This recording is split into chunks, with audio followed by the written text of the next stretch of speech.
Hello Kayami! Welcome to my channel! For today's episode, I will be cooking my hubby's favorite, Pancit Canton.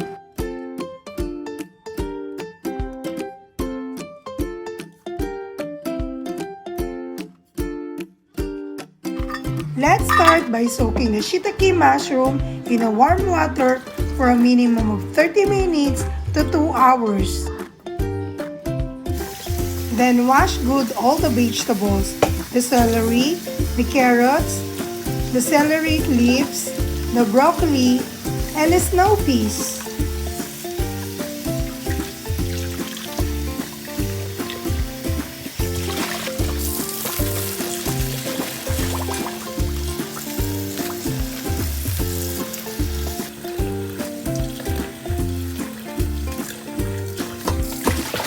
Then save all the peelings and trimmings of all vegetables.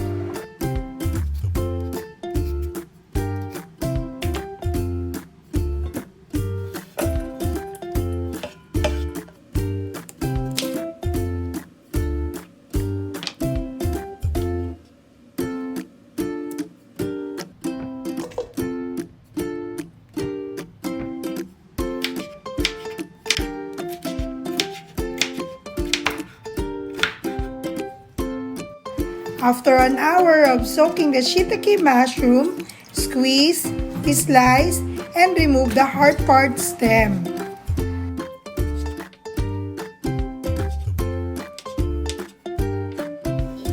Let's make chicken broth. Boil the water, add the chicken, the vegetable peelings and trimmings, season with salt and whole peppercorn, and add chicken cube.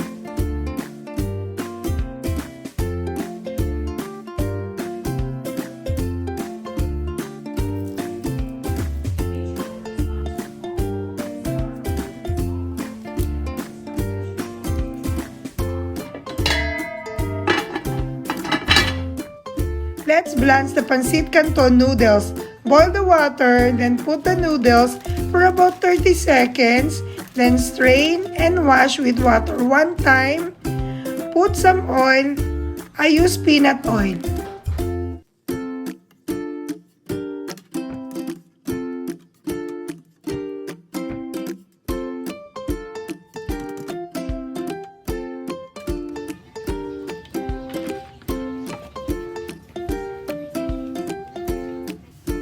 In another pot, boil a salted water, then blanch the snow peas and do this with all the vegetables.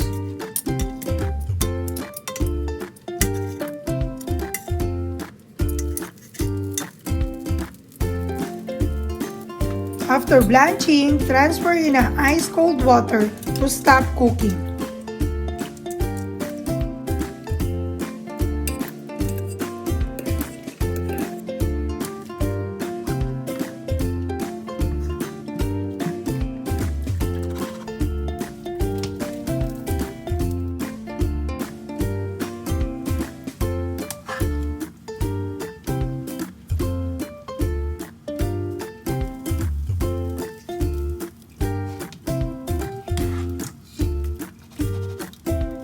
Let's make a garlic oil. Put oil in a pan.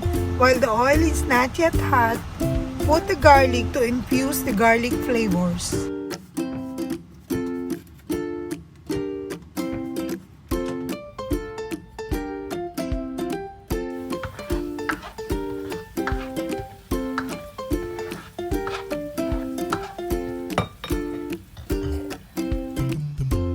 Pan-fry the snow peas, season with sugar, salt and peppers, and do this with all the vegetables.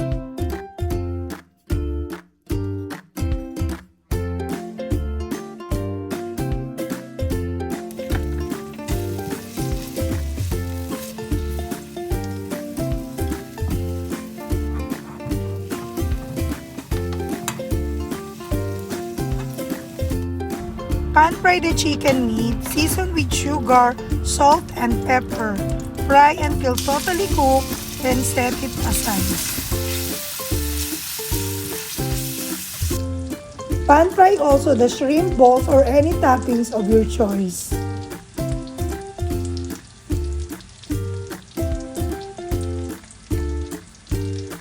The rehydrated sliced shiitake mushroom, season it with sugar, pepper, and salt or soy sauce, then pan fry it. I pan fried also some shrimps, but the video was cut. I suggest to pan fry the shrimps before making sauce. Let's make Pancit Canton sauce. Combine the oyster sauce, the soy sauce, and the chicken broth. Scrape the pan to get all the flavors in the pan.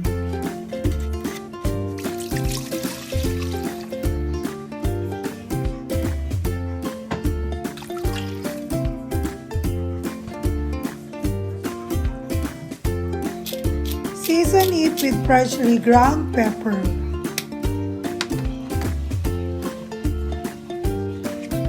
While the broth is not yet rolling boil, add the slurry.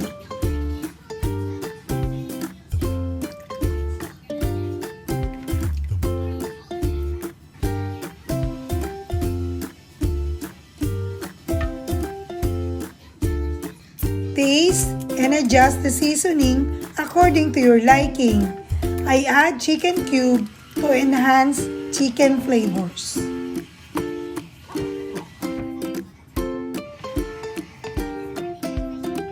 When it's already thick, the sauce, taste, then add the Pancit Canton noodles or lo mein.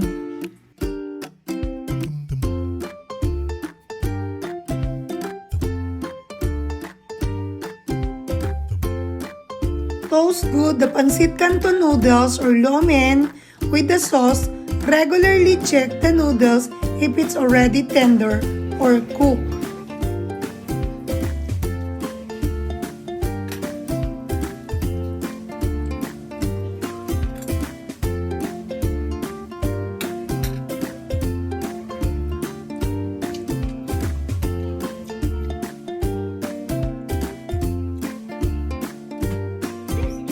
When the noodles is already tender, then add all the ingredients that we stir fry.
After a good but gentle toast on all the ingredients with the Pancit Canton or lumen noodles, turn up the heat, then add a few drops of sesame oil.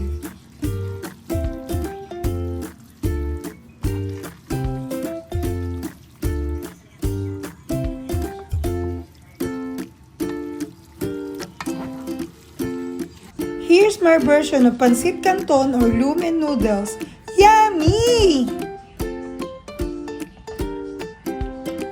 If you like this video, don't forget to press the like button, write a comment, and please consider to subscribe. Thanks for watching. Take care and bye!